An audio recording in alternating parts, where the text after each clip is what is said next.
Well, I was not thinking of reading this, but Phil mentioned My California, so maybe I'll read that. I will say that I wrote this prior to the 2008 presidential election when Hillary and Barack Obama were sort of neck and neck. And I was imagining California, and Fresno plays into this poem quite a bit. But I was thinking about some utopian political ideas of my own. So this is My California. Here, an olive votive keeps the sunset lit, and the Korean 20-somethings talk about hyphens, graduate school, and good pot. And a group of 4 at a window table in Carpinteria discuss the quality of wines in Napa Valley versus Lodi.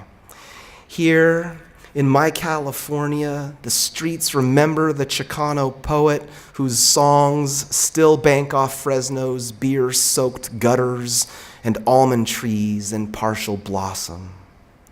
In My California, we fish out long noodles from the pho with such accuracy you'd know we'd done this before. In Fresno, the bullets tire of themselves and begin to pray 5 times a day.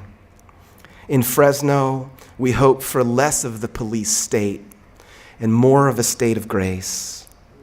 In My California, you can watch the sun go down like in your California on the ledge of the pregnant 22nd century, the one with a bounty of peaches and grapes, red onions and the good salsa, wine and japchae. In My California, paperbacks are free. Farmers markets are 24 hours a day and always packed. The trees and water have no nails in them. The priests eat well. The homeless eat well. In My California, everywhere is Chinatown. Everywhere is K-Town. Everywhere is Armenia Town. Everywhere, a little Italy. Less Confederacy. No internment in the valley. Better history texts for the juniors.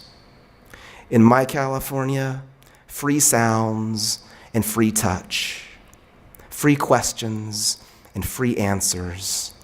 Free songs from parents and poets, those hopeful bodies of light.